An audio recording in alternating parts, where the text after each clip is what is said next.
We got our first update on Michael Penix's injury status since the diagnosis last week from Tom Allen on Monday.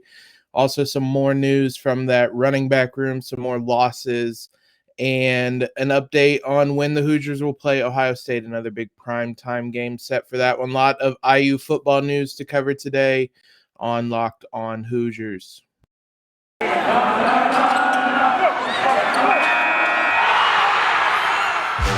You are Locked On Hoosiers, your daily podcast on the Indiana Hoosiers.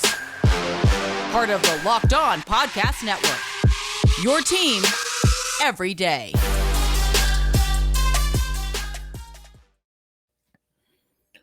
What is up, everybody? It is Tuesday, October 12th. This is Locked On Hoosiers, your daily source for IU athletic news. I'm your host, as always, Jacob Rude, actually coming to you on Tuesday morning. I typically record these the night before, running a little behind today, so I'm sure many of you will realize this is a bit of a late episode, wasn't in your podcast feed in the morning, but hopefully you guys will still enjoy this, as there was a lot to talk about at Monday's press conferences for IU football that we will jump into, including a injury update on Michael Penix. Before we do that, I want to thank you guys for making Locked On Hoosiers your first listen every day. Remember, Locked On Hoosiers is free, available wherever you guys listen to podcasts, as well as on YouTube at Locked On Hoosiers. We're brought to you today by Rock Auto. Amazing selection, reliably low prices, all the car parts you're ever going to need. Visit rockauto.com. Tell them that Locked On sent you. Be sure to follow us on Twitter at LO_Hoosiers and on Instagram at Locked On Hoosiers. We have all that out of the way. There's a packed episode waiting for us, so let's jump into it.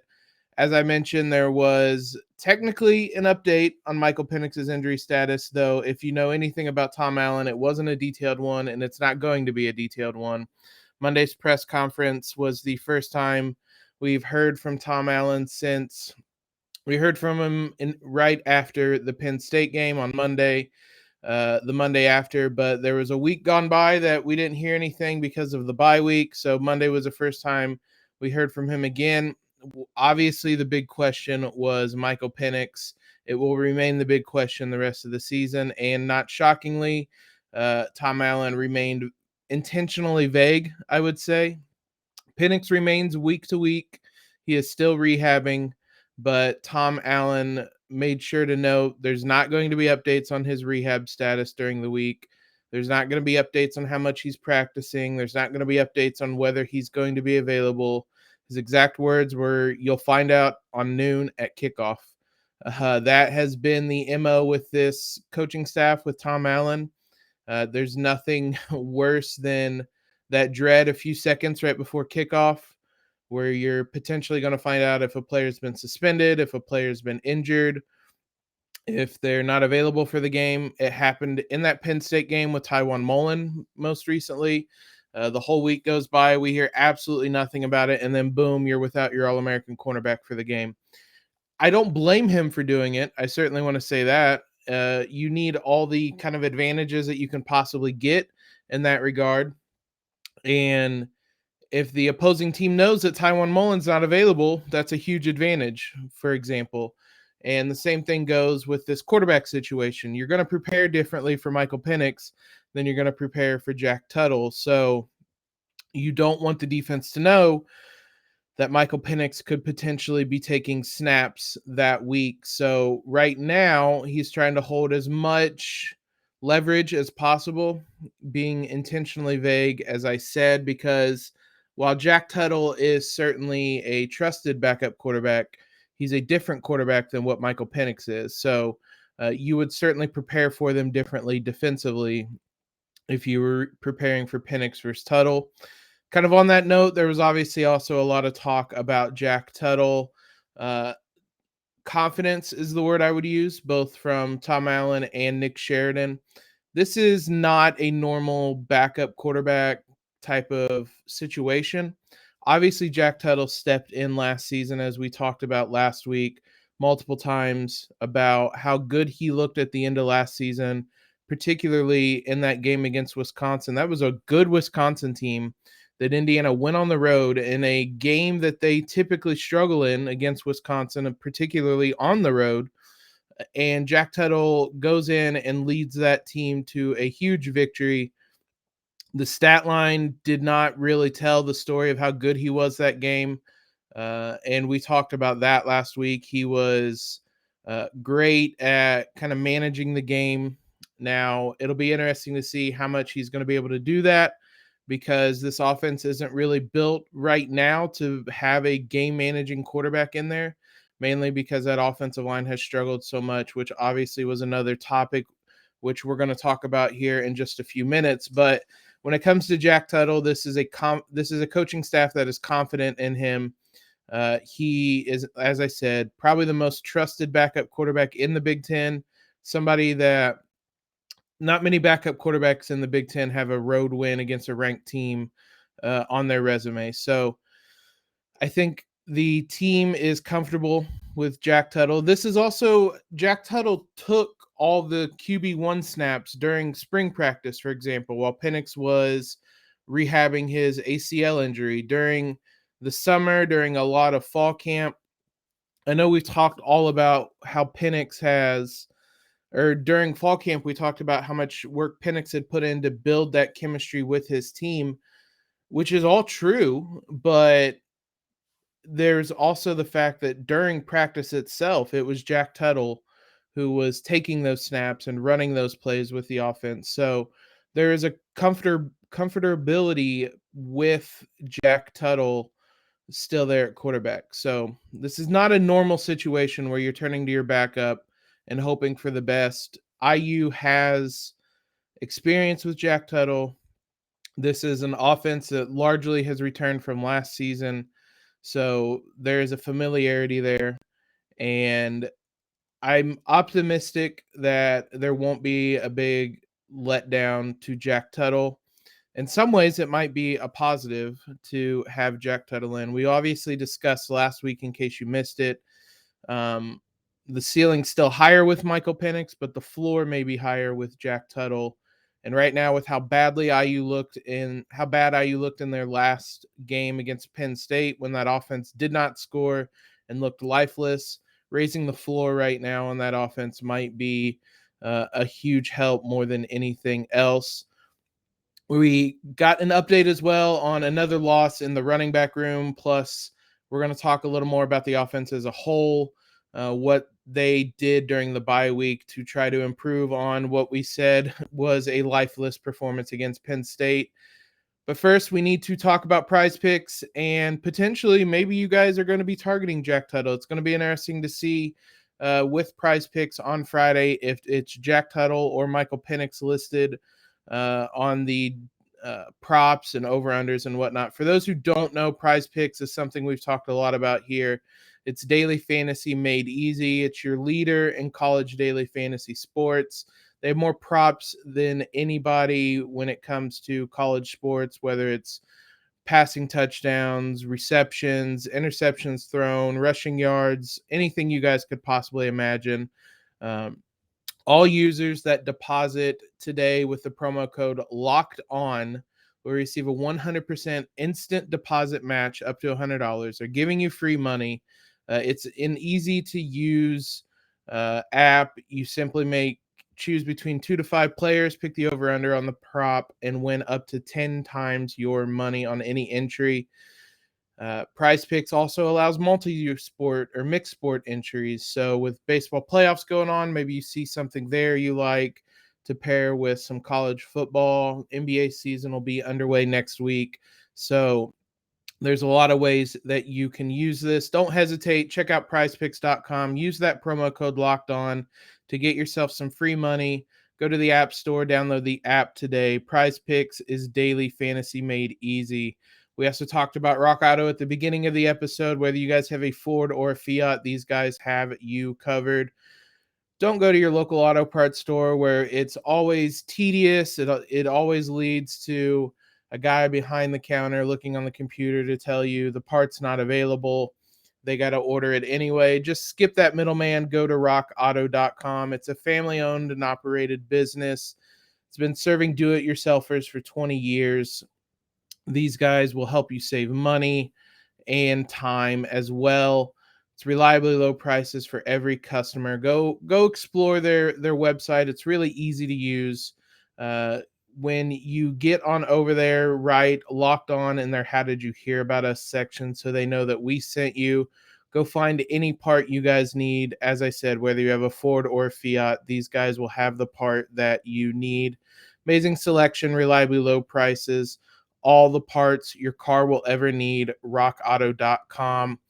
What's not been reliable this season has been that Hoosier offense, and that was certainly a talking point on Monday with Tom Allen, with Nick Sheridan. In that regard, this bye week could not come at a better time. Obviously, with the Michael Penix injury, you want as much time with a new quarterback coming in, even if it is Jack Tuttle and the situation there where he's taken those snaps. You've also spent the last at least month of the season and a lot or all of fall camp working with Penix. So to get a new quarterback in there, get him familiar, you want as much time as possible. Allen talked about some things that stuck out to him through those first 5 games offensively and why they weren't able to execute or able to find success, I should say, because execution was one of them. This offense simply isn't on multiple levels, just simply isn't executing. Their offensive consistency was another one in running the ball, not being able to get points on the board. And then the last thing was, honest, was QB play. His exact quote was, when you play those caliber teams, like we've talked about with IU's schedule and the absolutely brutal schedule that they have this season, when you play those caliber teams, you have to be able to score points. When you get down to the red zone, you have to be able to run the football, throw the football, and protect it. The red zone has been a massive issue for the Hoosiers this season. It's been well documented how bad they've been, and if you've watched and you've seen it, it's been a frustrating aspect of this team that is leaving points on the board. During that Cincinnati game, they made multiple trips into the red zone in the first half and didn't come away with points. They had the turnover on downs that on the 4th and 1 that did not lead to points. Penix had an interception in the red zone that did not lead to points. And ultimately in a game where you were up 14-0, you had Cincinnati on the ropes. Think about what could have happened if it was 28-0 and Cincinnati's on the ropes, and think about how big that win would look now that Cincinnati is a top 5 team in the nation and one of the favorites for the college football playoff right now. And you had that team on the ropes. That is obviously a missed opportunity. The next week against Western Kentucky, IU repeatedly settling for field goals. We talked about it at the time. It was a catch-22 because you're settling for field goals, but ultimately you needed every one of those field goals to win the game. So Chuck Campbell was huge in making those field goals, but you don't want to settle for field goals when you get in the red zone. So the red zone has been a huge issue for this team, and that comes down to the QB play that we've said where Penix has struggled in the red zone. That's come from execution, not being able to run the ball. When you get into the red zone, when the field shortens, you need to be able to execute at a high level, and the Hoosier offense just has not done that. Tom Allen said there were a lot of film meetings, a lot of one-on-ones during the bye week when it comes to the offense, a lot of kind of honest conversations. There was some discussion about creativity within the offense and whether you needed to be more creative, especially when you're not executing some of the simple things. And both Tom Allen and Nick Sheridan kind of pushed back against that. Tom Allen said kind of creativity would be nice, but it doesn't really matter if you can't execute. You have to execute, whether it's blocking, whether it's catching the football, running the football, all things that we've talked about this team has struggled with.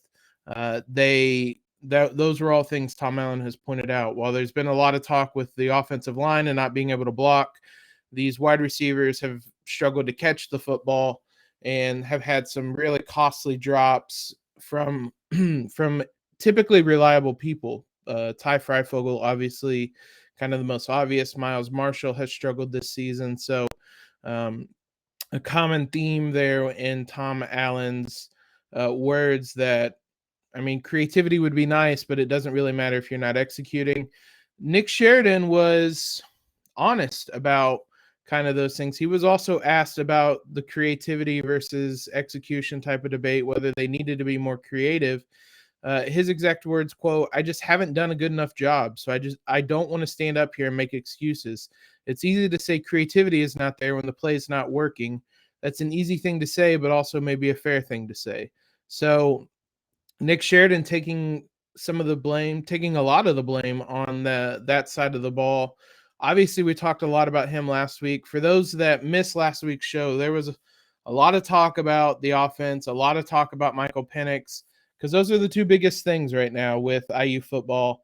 And there was a lot of talk about Nick Sheridan and his play calling. The show we did with Austin, we spent a good chunk of time talking about Nick Sheridan's play calling, the need to kind of simplify things for Jack Tuttle and how they should have honestly been doing that with Michael Penix. You would hope some of those things are things that Nick Sheridan looked at and realized during this bye week. This is about as perfect a time bye week as possible, not just when it comes to Nick Sheridan, or excuse me, to Jack Tuttle, but when it comes to where this team is right now. This is kind of a turning point in the season, because at 2-3, there are two ways this season could go. You could obviously say that this team has played some brutal opponents, but those opponents aren't getting any easier. So this could turn into a season where it's a lost season. You look back and say, man, IU had a brutal schedule and never got things rolling. Or this could be kind of a turning point where you get some things right, you start to piece together some stronger performances, and a bowl game is still pretty easily attainable this season. So this is kind of a turning point in the season. This was a good time for a bye week when it comes to that. A couple other things from Nick Sheridan. He said there was a lot of thorough reevaluating done during the bye week as coaches and as players, which was obviously needed. And as we talked about, this is an offense that has struggled mightily. So really just kind of wiping the slate clean and figuring things out from there might have been the best solution. But again, he took a lot of blame for the lack of consistency in the run game and the offensive line. Again, though, this is something Nick Sheridan said a lot of the right things on Monday, but he said a lot of the right things in the past. We talked about in the past, he said that he needs to put Michael Penix in a situation where he can get comfortable and build some rhythm early in games. And then we rarely saw that in the games that followed. So I certainly don't want to call out Nick Sheridan or anything, and that's not what I'm trying to do here. But I'm saying that actions speak louder than words in that regard. So while everybody is saying the right things, and while their Monday's press conferences from Tom Allen and Nick Sheridan were kind of brutally honest in that regard when it comes to the offense, changing things when it comes to on the field is another matter that hopefully we see on Saturday, because it's going to be a big game against Michigan State, but I still contend it's going to be a winnable game against Michigan State. So we got some, as I said, some news from the running back room as things continue to go south in that regard. Before we take a look at that, though, we need to talk about our friends at BetOnline.ag. Heading into Saturday's game, the Hoosiers are only a 5-point underdog. Home game, homecoming, noon kickoff. It's a little surprising it's that close, I'm going to be honest. But I am optimistic about this Hoosier team. I don't know if I was that optimistic that 5 points would be the line. We will see. We're obviously going to look at SP Plus later in the week, who has been accurate, if not a bit generous to the Hoosiers throughout. So we'll see what they have to say as well. But for you guys that haven't used betonline.ag yet, they're your number one spot for pro and college football action. They have a redesigned site, an updated interface that has more odds, props, and contests than ever before. Head over there today. When you sign up, use promo code LOCKEDON for your first deposit, and you'll get a 50% welcome bonus. Again, we're trying to give you guys more free money. So whether it's football we have going on right now, playoff baseball, NBA starting, but there was big boxing matches over the weekend. Head on over there, take advantage of what they have to offer. BetOnline is the fastest and easiest way to bet on all your favorite sports. BetOnline, where the game starts. Our friends at SweatBlock as well have a unique product that has been tested, recommended, doctor created, doctor approved. SweatBlock antiperspirant wipes. Listen, sweating's one of those embarrassing things to kind of talk about, but it's something everybody deals with. There's nothing worse than being on a date, being out with some friends, going to give a high five, raising your arm up, and you have those embarrassing sweat marks. We have the product for you guys to help out with that. It's the SweatBlock antiperspirant wipes. Simply before bed, apply them under your arm, go to sleep, wake up the next morning, shower, you're set. 7-day guarantee, dry shirt guarantee. If SweatBlock doesn't keep you dry, you'll get your money back. It's a featured and tested product on the Rachel Ray Show. It's been on Amazon for over 10 years, over 13,000 reviews, currently number one in the antiperspirant category. It's a great product. I've used it. I recommend it. If you guys want to try it out, head to sweatblock.com. Use promo code Locked On to get 20% off. That's promo code Locked On to get 20% off. Sweatblock.com. Also available, as I said, at Amazon and CVS as well.